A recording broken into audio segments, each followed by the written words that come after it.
In today's video, we dive into the twisted case of Marcus Wheeler. A story filled with deception, betrayal, and deadly revenge. Be honest, how far would you go to protect your reputation from complete destruction?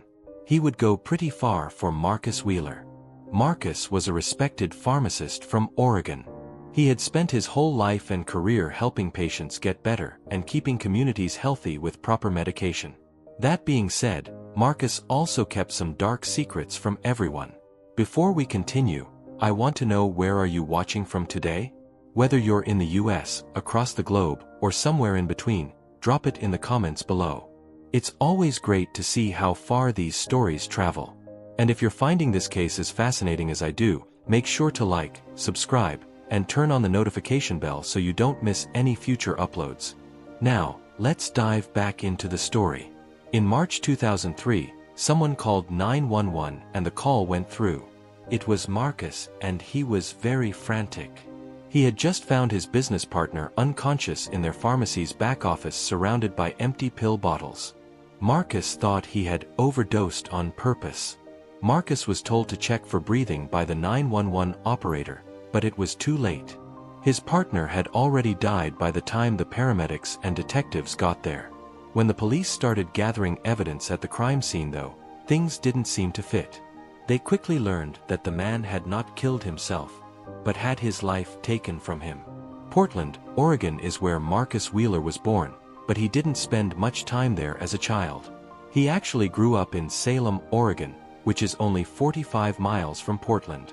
When you compare Salem to Portland, it's a pretty good place to live, and crime isn't too bad there either.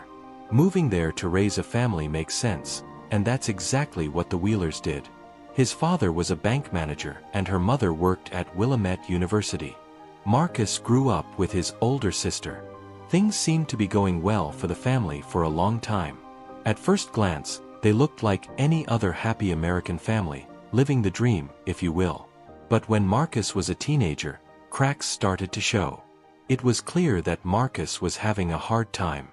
The year 1989 brought an offer for Marcus's dad to become regional manager for a major bank. The only problem with this great job offer was that it was in Colorado, which is several states away. Marcus's dad knew he couldn't miss such a great chance, so he took them up on their offer. Without doubt, the whole family uprooted and moved to Colorado. Marcus didn't like the move very much. From the moment they got there, his parents put him in St. Mark's, a private preparatory school, which seemed to make things worse. Marcus started getting into trouble as soon as he started going to this school. He started by drinking alcohol when he was way too young, and then he started gambling again when he was way too young to properly do so. But again, things got worse. It was then clear that Marcus was not enjoying his time at his new school because he started doing things that were against the law at the time. Remember, this was around 1989 to 1990. Still, things would get worse from here on out. Around the year 1990, Marcus's behavior got even worse, and he started experimenting with prescription drugs that are known to be addictive, all-consuming, and deadly to life. This is on the level of serious pharmaceutical abuse. Marcus was about 17 years old at the time. It only took Marcus a few uses of these drugs to become totally hooked on them and unable to live without them. The next 2 years would be very bad for Marcus because he became very addicted to prescription medications and it controlled his every move. By 1992, he had had enough of living in Colorado and chose to move back to Oregon. He went back to school part-time at Oregon State University and even found housing on campus. Marcus was 19 years old at this point, which made him a legal adult and a free man, but his addiction still held him down. We don't know for sure how long Marcus was in college here, but we do know that his addiction got much worse quickly and he had to leave the school. Some sources say he was probably kicked out because of his addiction, but this hasn't been confirmed for sure. Around this time, Marcus met Jennifer Collins, a woman who blew him away totally. Some people insist on saying Jennifer's name as Jen, while others just say it as Collins. To keep things simple, we'll just call her Jennifer. Marcus chose to take a break after leaving college and planned a trip to Seattle, Washington. While he was here, he met Jennifer, a good person who could tell Marcus was having a hard time. The story goes that Jennifer saw Marcus from afar after he dropped his wallet. She swooped in and grabbed it for him, and they hit it off right away. Jennifer could tell that Marcus was a good person who had just been handed a bad hand. She knew he had been having a hard time as soon as they met. After hanging out for a while, she found out he was having problems with prescription drugs. She really wanted to help Marcus get through this, and you wouldn't believe it, she was able to do it. Jennifer and Marcus met in October 1992. With her love and support, Marcus overcame his addiction in just a few short years. He also went back to college, this time at Pacific University, and finished with honors in pharmaceutical sciences. Jennifer helped Marcus change his life in such a big way and was there for him every step of the way. So, it was no surprise that he fell deeply in love with her. It was clear that she felt the same way. So, after going out together for almost 6 years, they got married in August 1998.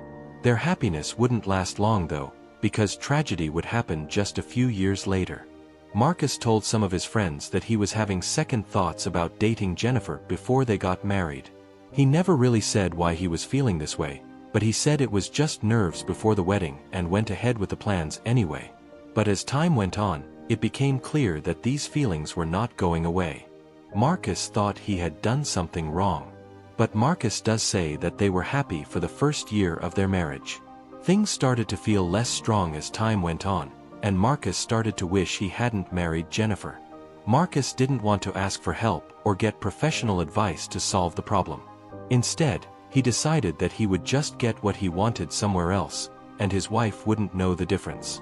Marcus had already been hired by Wheeler & Associates Pharmacy as a co-owner and head pharmacist.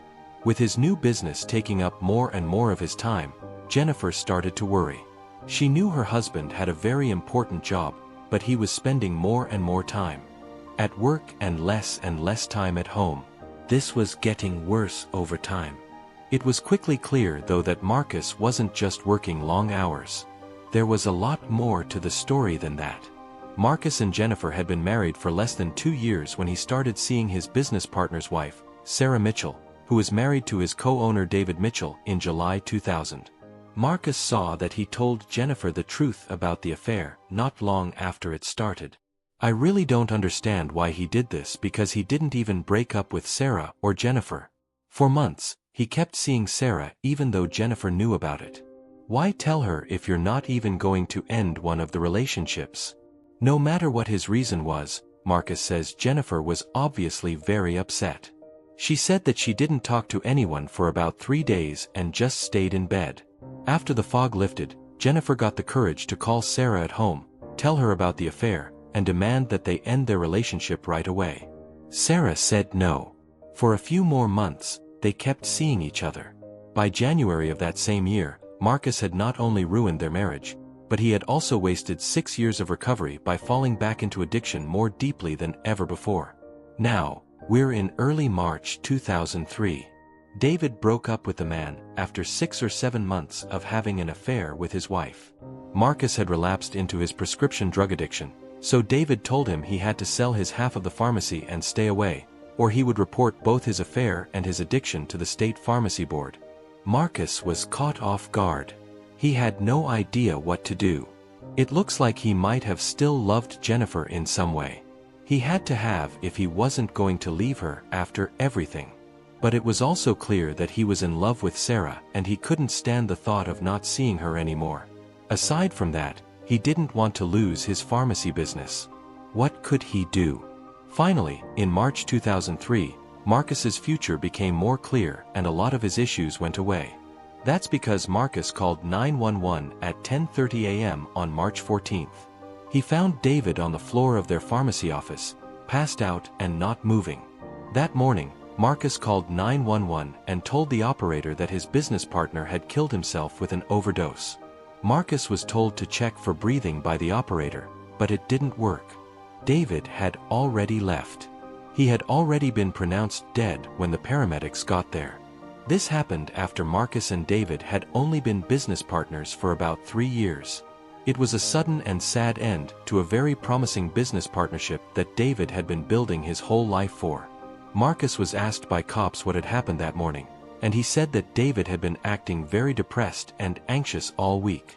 He had also been feeling a lot of stress in the days before this.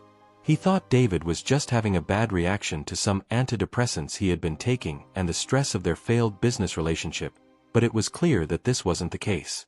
Marcus says that he had stepped out to meet with a supplier that morning. When he got back, he saw David on the floor of his office covered in pharmacy documents and holding on to a picture of David's family. Local police found torn-up business contracts nearby, but it's not clear what was written on them or why David would have had them out. Right away, investigators said that the crime scene looked staged, but they didn't think anything was wrong at this point. Now, Marcus told police at first that David was totally fine that morning, but later he said that David had taken some anxiety medication. After that, he told a paramedic that he thought David might have taken OxyContin. We don't know where he got it or why he would have taken it, though. Then, he told the paramedic that David might have actually taken too much OxyContin. As the cops talked to Marcus for hours, he finally told them that he thought David was upset that their business partnership was ending. He thought that this sadness may have been what made David mix anxiety medication and OxyContin and kill himself, but this was just a guess. After that, he said that the pharmacy documents found around his body were contracts that David had been reviewing the night before. He said he thought the scattered papers were a symbol of how their business relationship was falling apart. Things took a very different turn when David's family learned that he had died. The people who loved David couldn't believe he would kill himself. They knew that his business was struggling, but they didn't think he'd waste his life because his partner had been unreliable. David's family told the police that they were very worried, and soon they weren't the only ones who were suspicious. David died 2 days ago, and the police office got another call right after that. This time, it came from Linda Torres, one of Marcus's employees.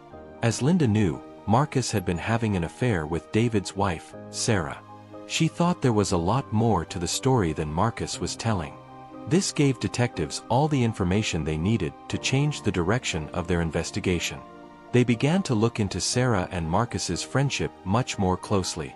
Linda says that some people who worked at the pharmacy knew that Marcus was having an affair with Sarah.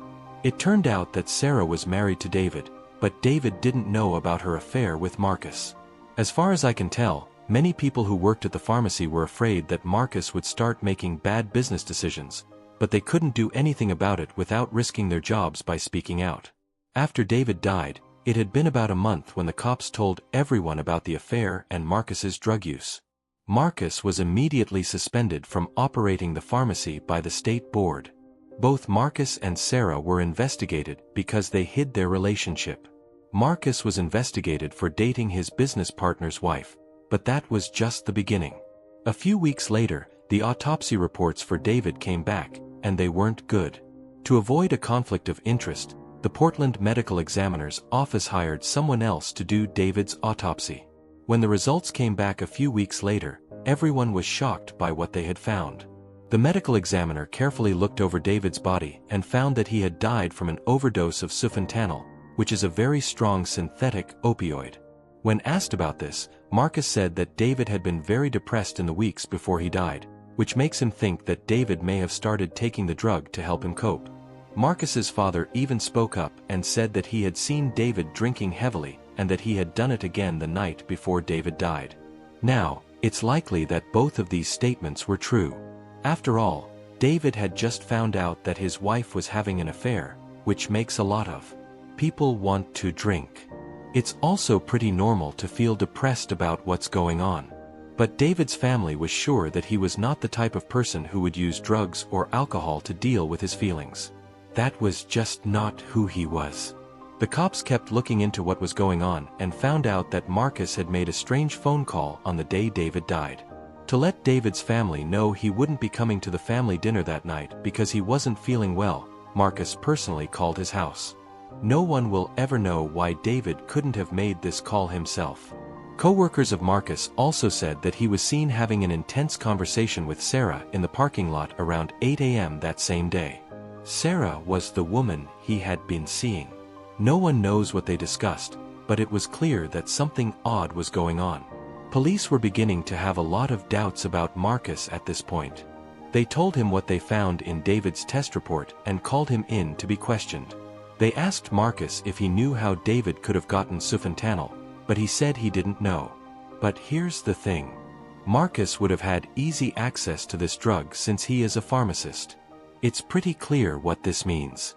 Soon after, the cops learned that David had given Marcus a choice. Sell your half of the business or I'll report you to the state board. Needless to say, things were not going well.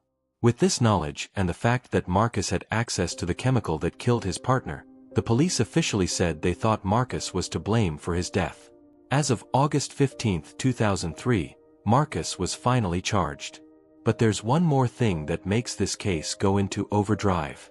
When Marcus's parents found out that their son was going to court, they put up their house as collateral to get the $2 million bail money they needed. The only problem was that after raising all this money for bail, Marcus's family didn't have any money left over to hire him his own lawyer. He would have to settle for a public defender. Marcus gave a pretty good account of what he thought happened that day in court. From what he said, David had been upset at work that week and had been acting strange. He told them that he had seen David acting withdrawn and emotional all week, so he called David's family to let them know David was struggling. He says he went out to meet with a supplier around 10 a.m. to give David some space.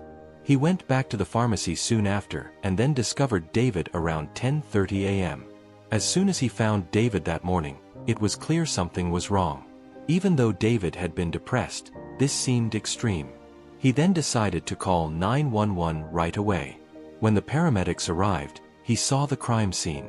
David was lying on the floor with family photos scattered around him, surrounded by torn business documents. The prosecutors, on the other hand, had a very different story. Their study showed that about 85% of Marcus's story was not true. A lot of people think that Marcus planned the crimes against his partner on March 10th, for days before he died. They think that David told Marcus on March 10th that he had to sell his share of the business or else he would ruin his career and destroy his marriage with his wife. The prosecution thinks that Marcus planned his attack on David, got the sufentanil that would be used to kill him, and set up the whole thing to look like David had killed himself in the 4 days before the crime.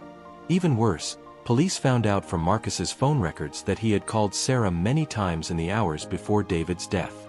This led some people to believe that Sarah may have been involved in planning this and may have even helped Marcus get access to David's morning coffee, even though Sarah was never actually found guilty of anything. If that wasn't bad enough, the lawyers say Marcus was also using drugs stolen from the pharmacy to feed his addiction.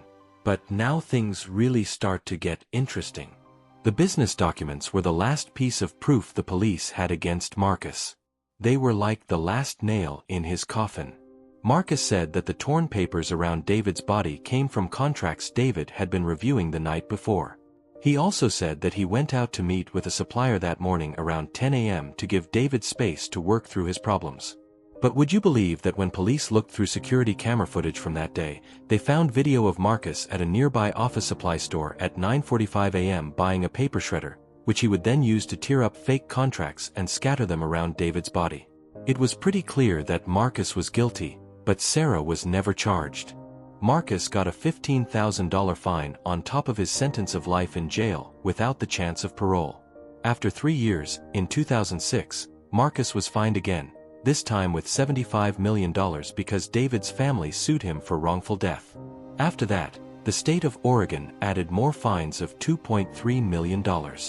Later, a judge lowered these fines by a lot, and it looks like Marcus only owes about $18.2 million altogether. He can't ever pay this much back though, so he'll be working off his debt in jail until the end of his days. Only one thing about this case is still not clear. How exactly did Marcus harm David? He said David was working alone that morning. So, if this part of the story is true, he might have put the chemical in David's coffee before leaving. If that were true though, you have to wonder how David made it until 10:30 a.m. that morning. Since this medicine works very quickly, he would have been unconscious in minutes instead of over an hour.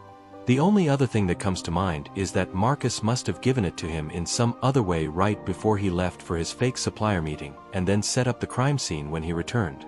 But we don't know for sure. And as far as I can tell, Marcus has never told this part of the story because he still says he is innocent. Marcus has tried to appeal his sentence more than once, but each time he has been turned down. Right now, Marcus is still in jail and most likely will stay there for the rest of his life. Because of this case, David's family has done everything they can to make sure Marcus gets what he deserves, and they look like they did a great job. If you remember, they won a $75 million case against Marcus. The family's lawyer says they didn't do this because they thought they'd get that money back one day. They did this because they didn't want Marcus to be able to make money off of his story.